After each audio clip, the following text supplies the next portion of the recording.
In the kingdom of Karoth, where magic coursed through the veins of the world like lifeblood, a boy named Rael lived in a quiet forest village.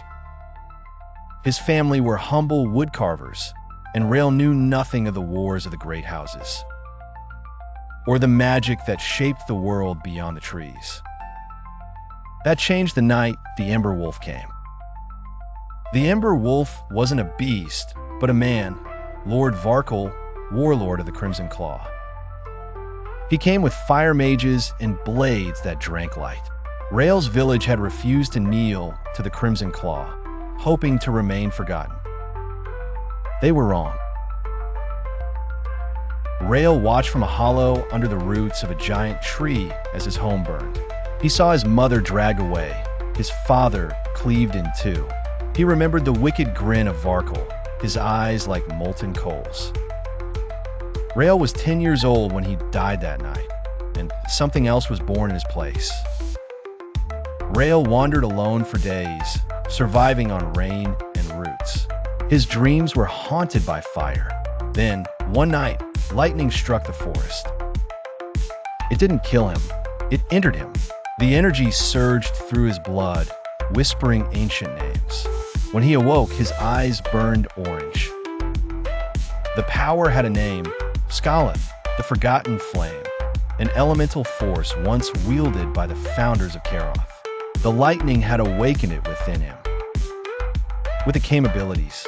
He could shape fire, yes, but more than that, he could absorb it, consume it, become it. Flames no longer harmed him. Anger made him glow. When he wept, sparks fell from his eyes. He swore vengeance that day, not just for his family, but for all the forgotten villages the warlords crushed. Years passed. Rael became a whisper in the wilds, a myth told in frightened camps. The Ember Wolf reborn. He struck down Crimson Claw caravans and liberated enslaved villagers. Every time he fought, his power grew, fueled by rage and justice. One night, he found a girl in chains, Asha, daughter of a fallen noble house. She had mind magic, the ability to bend thoughts like twigs. Together, they became the heart of a growing rebellion. Asha named them the Ember Pack. They moved like smoke, striking without warning. Mages, warriors, outcasts, people joined them not out of fear but faith.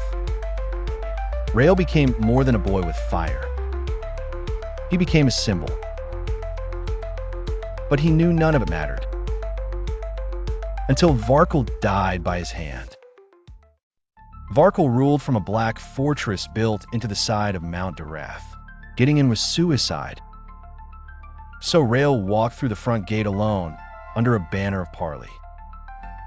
Varkle, older but still cruel, met him in the throne room. "I remember you," he sneered. "The rat who watched his village burn." "I remember you too," Rael said.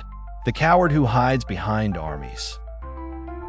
Varkle laughed and snapped his fingers. Fire mages surrounded Rael. "You think you're the only one with flame, boy?" "No," Rael said. "I'm just the last one that still burns." He unleashed Skaleth. The fire that erupted wasn't red, but white-hot and howling. It swallowed spells and scorched stone. The other mages screamed as their own fire betrayed them. Varkle drew a sword of obsidian and charged, but Rael caught it in his bare hand. "You burn my world," Rael said. "Now feel mine." He shoved the sword into Varkle's chest, then let the full force of Skaleth consume him. When it was over, only ash remained. Rael didn't take Varkle's throne. He shattered it. Then he raised a new one from the mountain's bones, not for him, but for the people. The Ember Pack became a clan, a nation of its own. Outlaws, refugees, exiles, they came in droves to pledge loyalty.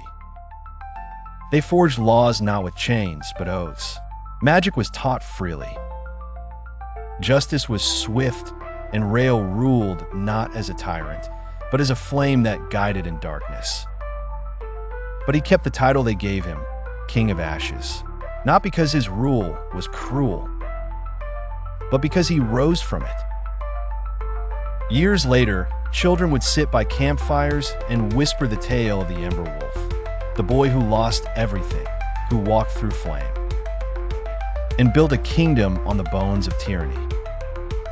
In the Great Hall of Flame, where his sword stood planted in stone, a plaque read, "From ashes we rise. In flame, we are reborn."